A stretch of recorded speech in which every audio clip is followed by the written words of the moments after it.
stellar earnings today. Shareholders must be very pleased indeed. It sounds by all accounts like air travel is fully back, but of course we know that it isn't quite there yet. But how close are you to full recovery? Actually, the air traffic is not back to where it was in 2019 or beginning of 2020, before the industry was hit by COVID-19. We've posted strong results, actually very strong results. But in terms of deliveries of commercial aircraft, we delivered 611 aircraft in 2021. If we compare with 2019, it was 863. And I think it reflects the fact that we have adapted to the post-pandemic situation, but we are not yet back to where we were pre-pandemic. And that's the same with the traffic.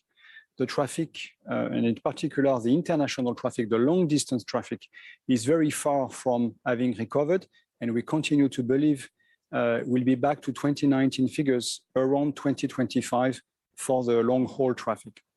So still sticking to that 2025 target we've long been hearing about, but we did just have the Singapore Air Show wrapping up. Can you walk us through your order book? Yes, by end of last year, we had an order book of slightly more than 7,000 planes. The bulk of it is composed of our A320 family. That's the most successful product we have. And we had a very good number of orders in the last quarter of 2021. We think the trend will continue. We see a very strong demand for our products, in particular on the single aisle segment with the 320 family, but also the 220. And we think this is going to last because the trend is strong. And let's just talk about the macroeconomic factors out there, how they're affecting your business. Could you even rank which one is the most concerning for you as a company at the moment, out of things like supply chain pressures, rising costs of raw materials, and labor pressures as well? Well, I think what is noticeable at the beginning of 2022 is the level of complexity and ambiguity in the situation. But if I have to pick one challenge, it's clearly on the supply chain. After 18 months to 2 years trying to manage with our customers the demand side, it's now the supply side which is very much under tension. We are ramping up again at a very fast pace on the A320 family in an environment where access to raw material, prices of raw material, but also energy, also logistics and human resources skills are very scarce and very difficult to access to. So I would say the supply chain management is what will make us very busy this year.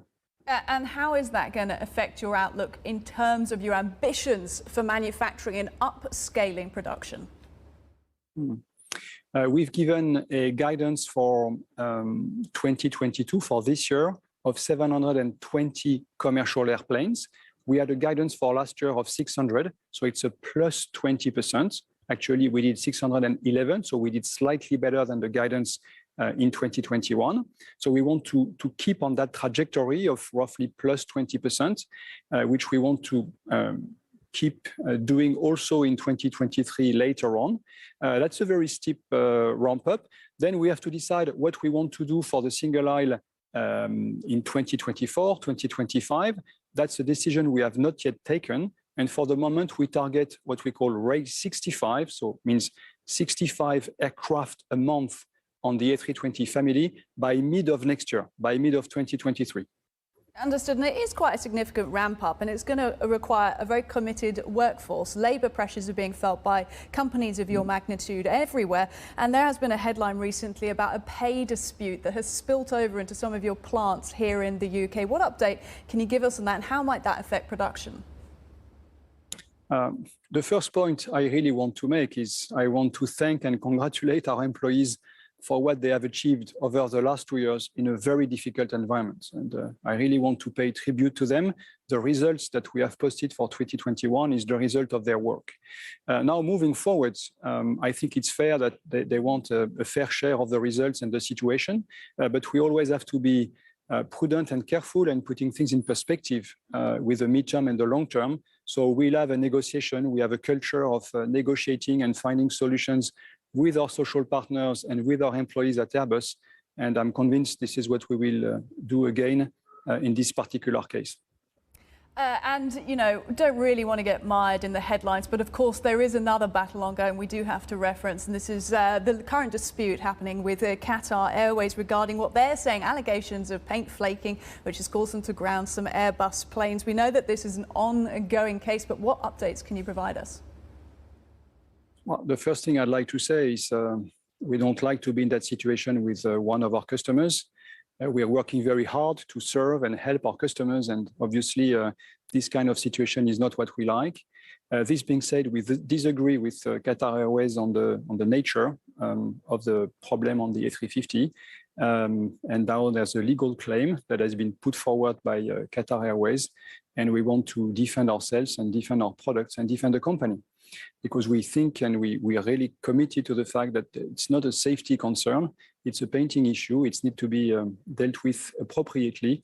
This being said, I want to continue to work to find an amicable resolution with Qatar Airways, who is a very important customer of Airbus.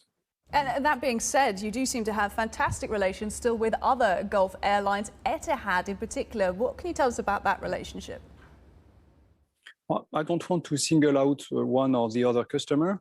We are working very hard with all customers to try to help them as good as we can face the challenges they have. The first challenge is to move out of COVID-19 and rebuild a decent financial situation for airlines, restore the air travel that is required in a post-pandemic world, and also tackle the future challenges. And the most important one is obviously decarbonization of aviation. So we have a lot of reasons to work with customers, shoulder to shoulder, and that's really what we like to do, and we're trying hard to achieve in this very moment.